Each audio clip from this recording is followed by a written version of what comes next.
చాలా కడూస్ తర్వాత మరో సినిమా నటించడానికి అంగీకరించిన మాధవన్ ప్రస్తుతం సమ్మర్ హాలిడేస్ ఎంజాయ్ చేస్తున్నాడు. హాలిడేస్ పూర్తయిన అనంతరం ఓ మలయాళ చిత్రంలో కీలక పాత్ర పోషించేందుకు మాధవన్ ఓకే చెప్పినట్టు తెలుస్తోంది. ప్రతాప్ పోతన్ డైరెక్షన్ లో తెరకెక్కనున్న ఈ చిత్రంలో దుల్హన్ సల్మాన్ ప్రధాన పాత్రలో నటిస్తుండగా సల్మాన్ తో కలిసి మాధవన్ ఈ మూవీలో నటించబోతున్నాడు. Supriya film corporation, Rajaputra visual media సంయుక్తంగా ఈ చిత్రాన్ని తెరకెక్కిస్తుండగా జూలై నుంచి ఈ చిత్రం సెట్స్ పైకి వెళ్లనుంది. బెంగళూరు డేస్ ఫేమ్ అంజలి మీనన్ ఈ చిత్రానికి కథ అందిస్తున్నారు.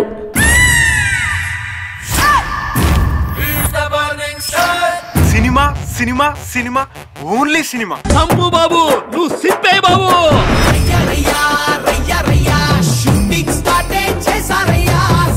మనం జీవితంలో ఓడిపోవడానికి వీల్లేదు, నువ్వు ప్రేమలోనూ ఓడిపోవడానికి వీల్లేదు. నానా పాపంతో తప్పించుకోవడం అంటే ఏంటి?